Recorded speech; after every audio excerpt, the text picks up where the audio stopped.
नमस्कार, आदाब, जय भीम, सत श्री अकाल। मैं हूँ माजिद सिद्दीकी और आप देख रहे हैं फोकस हिंदुस्तान न्यूज़ चैनल। आज की ख़ास खबरें सब्सक्राइब करें, लाइक करें, शेयर करें।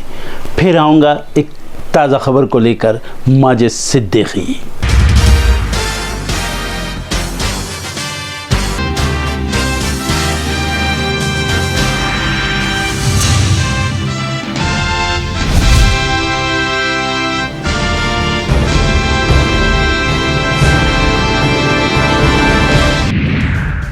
लोकसभा चुनाव के पहले चरण की अधिसूचना जारी। 102 सीटों के लिए नामांकन प्रक्रिया शुरू।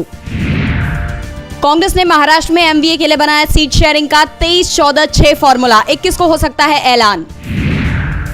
अरविंद केजरीवाल की याचिका पर दिल्ली हाईकोर्ट में सुनवाई आज। ईडी के समन को दी है चुनौती।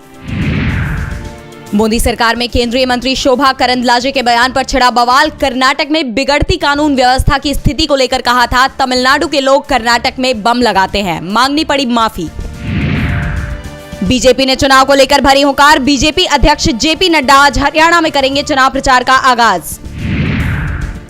बुधवार को होगी बीजेपी केंद्रीय चुनाव समिति की बैठक। बची सीटों पर चौंकाने वाले नामों पर लग सकती है मुहर। आज खजुराहो सीट के लिए प्रत्याशी घोषित करेगी सपा। नया चेहरा उतारने की तैयारी। मायावती ने कई सीटों पर नहीं खोले अपने पत्ते। आज हो सकता है उम्मीदवारों का ऐलान। नए चेहरों को मिल सकता है मौका। लोकसभा चुनाव को लेकर बीजेपी ने झोंकी ताकत। मुख्यमंत्री भजनलाल शर्मा आज आएंगे झुंझुनू। अलवर समेत सीकर क्लस्टर की लेंगे बैठक। बाहुबली धनंजय सिंह ने खटखटाया इलाहाबाद हाईकोर्ट का दरवाजा। जमानत को लेकर आज होगी सुनवाई। बाइडेन ट्रंप ने ओहायो में राष्ट्रपति प्राइमरी चुनावों में जीत दर्ज की। एक दूसरे को बताया अमेरिका के लिए खतरा। आधी रात पाकिस्तान में आया जोरदार भूकंप। रिक्टर पैमाने पर 5.5 तीव्रता दर्ज। सियासत में उतरेंगी बेनजीर भुट्टो की छोटी बेटी आसिफा। पिता आसिफ अली जरदारी की छोटी सीट से भरा नामांकन। नॉर्थ कोरिया ने किम जोंग उन की निगरानी में दागे रॉकेट। दक्षिण कोरिया पर निशाना बनाने के लिए डिजाइन किए गए रॉकेट्स। नवाज शरीफ के दोनों बेटे भ्रष्टाचार के मामलों में हुए बरी। 12 मार्च को ही दोनों भाई लंदन से लौटे थे स्वदेश। कंपनियां ऑडियो विजुअल फॉर्मेट में दे सकेंगी इश्यू की जानकारी। सेबी के कदम से फीचर समझना होगा आसान। $1000 ट्रिलियन की कंपनी बन सकती है एनवीडिया। बीते 12 महीनों में 290% बढ़ा कंपनी का शेयर। अभी महंगाई की आग में झुलसती रहेगी पाकिस्तानी जनता। केंद्रीय बैंक ने नहीं घटाई ब्याज दर। अश्विनी वैष्णव ने बताया कब चलेगी देश की पहली बुलेट ट्रेन। 320 किलोमीटर प्रति घंटा होगी स्पीड। यात्रियों के लिए जरूरी खबर। करीब 57 गाड़ियां होगी रद्द। कई ट्रेनों का बदला गया रूट। लोकसभा चुनाव का ऐलान होते ही देश में राजनीतिक माहौल गर्मा गया है। इसी बीच उद्धव ठाकरे ने बीजेपी पर लोकसभा चुनाव जीतने के लिए ठाकरे चुराने की कोशिश का आरोप लगाया है। उनकी ये टिप्पणी तब आई जब अमित शाह और एमएनएस के अध्यक्ष राज ठाकरे की मुलाकात दिल्ली में हुई है। खबरें ये भी आ रही हैं कि जल्द ही राज ठाकरे की एमएनएस एनडीए में शामिल होने वाली है। दरअसल उद्धव ठाकरे बाच नांदेड़ जिले में एक जनसभा को संबोधित कर रहे थे, जहां पर उन्होंने कहा, भाजपा अच्छी तरह से जानती है कि उसे महाराष्ट्र में प्रधानमंत्री नरेंद्र मोदी के नाम पर वोट नहीं मिलने वाले हैं। लोग यहाँ ठाकरे के नाम पर वोट करते हैं। इस एहसास ने भाजपा को बाहर से नेताओं को चुराने की कोशिश करने के लिए प्रेरित किया है। उन्होंने भाजपा पर बाल ठाकरे की विरासत को हड़पने की कोशिश करने का आरोप लगाया।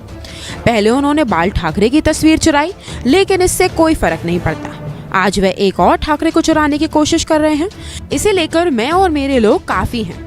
उन्होंने आगे कहा कि जब हम भाजपा के साथ थे तब शिवसेना की छवि खराब हो रही थी, लेकिन जब से हमने उनसे संबंध तोड़ा है, ईसाई और मुस्लिम समुदाय के सदस्य भी कह रहे हैं कि उन्हें हमारी हिंदुत्व की विचारधारा से कोई दिक्कत नहीं है। कळले की महाराष्ट्रामध्ये मतं पाहिजे असतील तर मोदी या नावावरती मतं मिळू शकत नाही, ठाकरे या नावावरतीच मतं मिळतात। म्हणून बाळासाहेबांचा फोटो चोरला, काही फरक पडत नाही। आज आणखीन एक ठाकरे चोरायचा प्रयत्न करतात। घेऊन जा, मी आणि माझी जनता समोरासमोर आहे, तेवढी मला पुरे आहे। आपको बता दें कि महाराष्ट्र में इस बार लोकसभा चुनाव काफी मजेदार होने वाला है। इस बार कांग्रेस, बीजेपी के अलावा 2 पार्टियां आपस में ही लड़ेंगी। जहां एक तरफ शिवसेना के 2 फाड़ हो गए हैं, एक गुट एनडीए में है तो दूसरा गुट इंडिया गठबंधन में, वही यही हाल शरद पवार की एनसीपी का भी है। यहाँ भी एक गुट एनडीए में तो दूसरा इंडिया गठबंधन में है। अब ऐसे में देखने वाली बात होगी कि इस बार महाराष्ट्र की जनता किस पर अपना विश्वास जताती है। 19 मार्च को सुप्रीम कोर्ट में शरद गुट की याचिका पर सुनवाई हुई। शरद गुट ने अजित गुट के खिलाफ चुनाव प्रचार में शरद पवार का नाम और तस्वीर इस्तेमाल करने के आरोप लगाए थे। मंगलवार को मामले में सुनवाई करते हुए सुप्रीम कोर्ट ने शरद गुट को लोकसभा चुनाव 2024 में एनसीपी शरद चंद्र पवार नाम से ही लोकसभा चुनाव लड़ने की परमिशन दे दी है। इसके साथ ही कोर्ट ने उनके चुनाव चिन्ह ट्रम्पेट को भी मान्यता दे दी है। सुप्रीम कोर्ट ने चुनाव आयोग को भी निर्देश दिया कि वह लोकसभा विधानसभा चुनावों के लिए दूसरों को तुरही चुनाव चिन्ह न दे। आपको बता दें, चुनाव आयोग ने शरद गुट को 22 फरवरी को ये नाम और चिन्ह आवंटित किए थे। वहीं सर्वोच्च न्यायालय ने अजित गुट को पब्लिक नोटिस जारी करने के निर्देश देते हुए कहा कि एनसीपी का घड़ी चुनाव चिन्ह कोर्ट में विचाराधीन है, इसलिए चुनावी विज्ञापनों के इस्तेमाल में भी इसका जिक्र होना चाहिए। इस याचिका में शरद गुट ने अजित गुट पर आरोप लगाते हुए कहा था कि अजित गुट अपने फायदे के लिए शरद का नाम और फोटो इस्तेमाल कर रहा है, जिस पर फटकार लगाते हुए सुप्रीम कोर्ट ने कहा, अब आप अलग पार्टी हैं, अपनी पहचान भी बनाइए।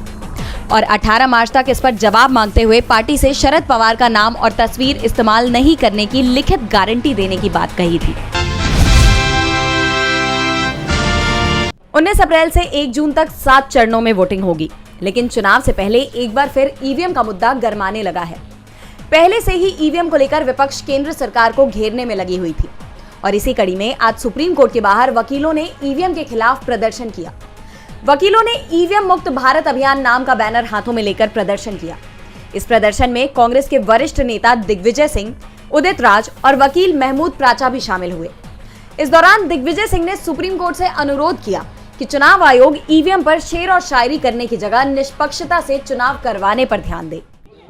उच्चतम न्यायालय से अनुरोध करते हैं कि आपके सामने पिटीशन है, उस पिटीशन में इस बात को तय कर दीजिए कि निष्पक्षता से माननीय चुनाव आयोग काम करे। ईवीएम पर शेर शायरी करने के बजाय वे पूरे ईमानदारी के साथ निष्पक्षता से चुनाव की तैयारी कराएं। आपको बता दें कि कांग्रेस नेता राहुल गांधी ने रविवार को भारत जोड़ो न्याय यात्रा के समापन पर ईवीएम पर सवाल उठाकर मोदी सरकार पर हमला बोला था। राहुल ने आरोप लगाते हुए कहा था कि बिना ईवीएम के नरेंद्र मोदी चुनाव नहीं जीत सकते। हमने चुनाव आयोग से अनुरोध किया था कि हमें ईवीएम मशीन दिखाओ, तो उन्होंने इनकार कर दिया, क्योंकि राजा की आत्मा तो ईवीएम में बसती है। इस बीच कांग्रेस महासचिव जयराम रमेश का बयान भी चर्चा में है। उन्होंने रविवार को कहा, हम ईवीएम का विरोध नहीं करते हैं, बल्कि इलेक्ट्रॉनिक वोटिंग में हेरफेर के खिलाफ है।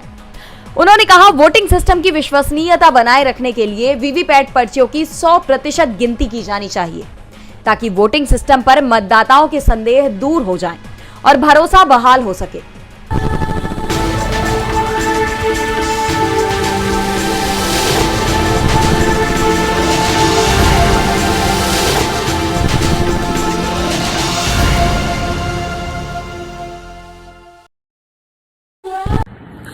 दोस्तों, आज मैं आपको बताने वाला हूं कि अगर आपकी बॉडी में मैग्नीशियम की डेफिशिएंसी हो जाए तो आपको क्या क्या प्रॉब्लम हो सकती है। सबसे पहले इंसोमेनिया, नींद ना आना, स्लीपिंग डिसऑर्डर, इंसान सारी रात करवटें बदलता है, नींद नहीं आती, स्ट्रेस लेवल, एंजाइटी बढ़ जाती है इससे, क्योंकि कोर्टिसोल हार्मोन को रोकने में मदद करता है। और अगर आपकी बॉडी में मैग्नीशियम नहीं है तो कोर्टिसोल बढ़ जाता है, जिसकी वजह से स्ट्रेस और एंजाइटी हो जाती है। मूड स्विंग्स, इंसान को पता नहीं चलता उसके मूड स्विंग्स होते हैं, थोड़ी थोड़ी देर में गुस्सा आना, थोड़ी थोड़ी देर में चिड़चिड़ापन होना, क्योंकि ये सेरोटोनिन हार्मोन को बढ़ने में मदद करता है। अगर आपकी बॉडी में less magnesium is equal to less serotonin, और सेरोटोनिन हैप्पीनेस का हार्मोन है। अलावा इसके ये फटीग को भी कम करता था। अगर आपकी बॉडी में मिनरल डेफिशिएट है, अगर आपकी बॉडी में मैग्नीशियम नहीं है तो आपको थकावट बहुत जल्दी फील होगी, जरा सा काम करती है आपकी बॉडी थक जाएगी।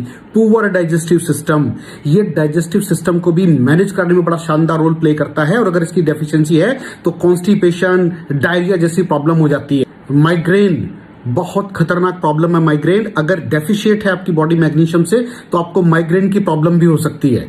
ब्लड प्रेशर, अगर आपकी बॉडी में मैग्नीशियम कम है तो आपको ब्लड प्रेशर की प्रॉब्लम हो सकती है। इरेगुलर हार्टबीट, ये हार्टबीट का बढ़ जाना, कम हो जाना, बढ़ जाना, कम हो जाना, मैग्नीशियम डेफिशिएट होने की निशानी है। ऑस्टियोपोरोसिस, बोन हेल्थ वीक हो जाती है, क्योंकि आपकी बॉडी का 60% जो मैग्नीशियम है वो आपकी बोन्स के अंदर होता है। अगर आप बाहर से मैग्नीशियम नहीं ले रहे हैं तो आपकी बॉडी जो है वो हड्डियों में से लेना शुरू कर देती है, जिसकी वजह से ऑस्टियोपोरोसिस की प्रॉब्लम भी हो सकती है, आपकी हड्डियां कमजोर हो जाती हैं। और मसल क्रैम्पिंग, मसल क्रैम्प, नस पे नस का चढ़ जाना, मसल्स पे अकड़ जाना, बिल्कुल चलना मुश्किल हो जाता है। तो मसल क्रैम्पिंग भी तभी होती है जब आपकी बॉडी में मैग्नीशियम की डेफिशिएंसी हो। और दोस्त, हमारे यहाँ 90% से ज्यादा लोग मैग्नीशियम डेफिशिएंसी के शिकार हैं। कहां से मिलेगा मैग्नीशियम, कितनी मात्रा में लें, किस क्वालिटी का लें? तो उसका जवाब है वेस्टीज प्राइम CMD। इसके अंदर आपको भरपूर मात्रा में मैग्नीशियम मिलेगा, आपकी सारी प्रॉब्लम सॉल्व हो जाएगी। Thank you so much. दर्शकों, देख लिया आपने हमारे वीडियो को। हमें खुशी होगी कि आपने हमारे न्यूज़ को लाइक किया और दूसरों को शेयर किया। अगर अभी तक हमारे चैनल फोकस हिंदुस्तान को सब्सक्राइब नहीं किया है तो तुरंत सब्सक्राइब करें, कमेंट करें और बेल आइकॉन को प्रेस करें। हम हाजिर हैं खबर के लिए।